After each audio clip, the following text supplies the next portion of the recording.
What is going on, guys? Welcome back to Sport Jumbo. Today we're looking at 8 of the worst NBA players in history. Coming in at number 8, Anthony Bennett.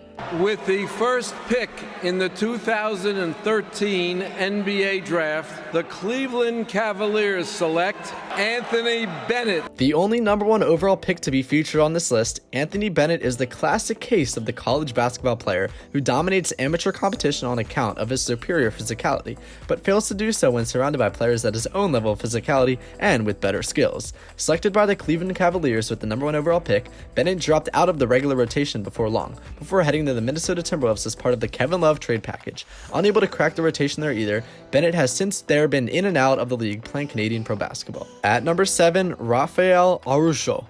It's Philadelphia, that 9-win season in their past.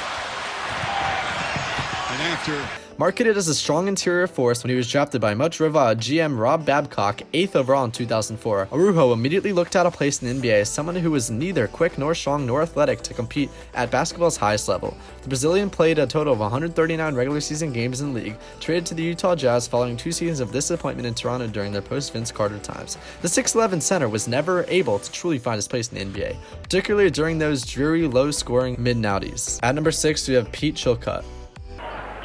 Chilcutt is open. He made 5 3-pointers against Denver Sunday afternoon, and he gets his first here tonight. Over a standout college career at UNC under Dean Smith, Pete Chilcutt forged his reputation on a clutch shooting stroke. That shot, however, only took him so far during a 9-year NBA career, where Chilcutt's lack of athleticism became a rather pesky problem. He averaged a maximum of 21 minutes per game with the Sacramento Kings in their 1993 to 1994 campaign. He bounced around 7 NBA teams and even won a title with the 1995 Houston Rockets, but the lanky power forward never averaged more than 6.1 points. His shooting stroke was only his skill that he was able to translate to the pro game, as he finished with his career with a 38.1 field goal percentage from 3-point territory. At number 5, we have Kyle Singler. With the 33rd pick in the 2011 NBA Draft, the Detroit Pistons select Kyle Singler. Singler was a 4-year starter for the Duke men's national basketball team and was instrumental in their 2010 NCAA championship run, earning Most Outstanding Player of the Final Four. His pace of play, however, was clearly not going to translate in the NBA, and therefore, despite all his accolades in college, he was only taken with the 33rd pick in the 2011 NBA Draft by the Pistons and promptly slashed in the Spanish ACB. Singler even started 150 games over the course of his Pistons career, lasting 3 seasons from 2012 to 2015, before the Oklahoma City Thunder found it fits to somehow sign him on a 4-year deal, despite the swingman's highest scoring average being 9.6 points per game and him being the foot slower on defense than the rest of the league. After falling completely out of even their garbage time lineups, Singler was waived earlier this season by the franchise, but not before he replaced Brian Scalabrine on all the White Mama memes. At number 4, we have Nicholas Tskitishvili. Dario Milicic might be a more famous bust considering the company of Hall of Famers he keeps among the top 5 picks within the 2003 NBA Draft. But the trend of highly coveted European big men failing to translate their game into the NBA was actually really started when the Denver Nuggets spent their number 5 overall pick on the Georgian big man. The Nuggets front office had really never seen him play, which makes even lesser sense as the 7-footer only averaged 6.6 points and 1.8 rebounds per game through 11 games with the Benetton Treviso. Tskitishvili played for 4 NBA teams in 4 seasons before going back to European basketball. Bill Simmons claimed that Tskitishvili is the worst case scenario for any foreign pick in the NBA, and I tend to agree with that notion. At number 3, we have Michael Ruffin. Now will the Wizards foul down the floor, and it's a deflection by Ruffin.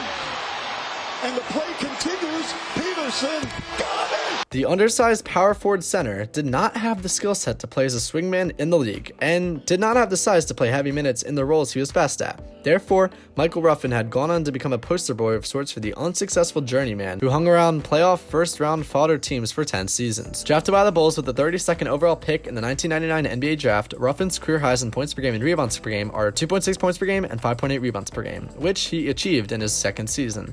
Ruffin has the dubious distinction of being one of the few players to have tallied more fouls than points in the NBA, getting called for 946 fouls, only putting up 716 points through 10 years in the league. Number 2, we have Sun Yu.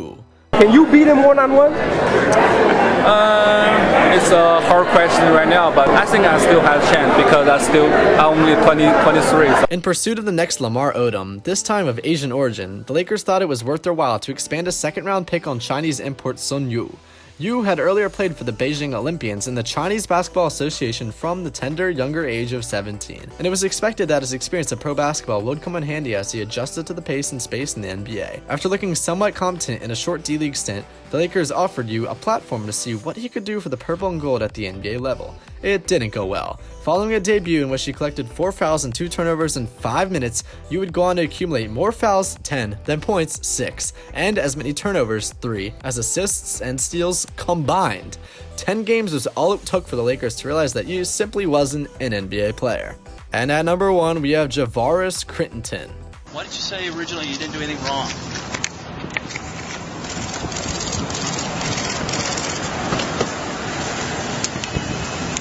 Pick 1 was allegedly the threat made to Javaris Crittenton by teammate Gilbert Arenas in the locker room of the Washington Wizards. The presence of guns in the locker room breached just about every player code in the league had to offer and brought a swift end to Crittenton's nondescript NBA career, in which the 2007 first-rounder made it to 3 different teams in 2 seasons before the Washington incident. During that time, he never cracked 6 points a game or 2.5 assists. He has since pleaded guilty to manslaughter and was sentenced to 23 years in prison.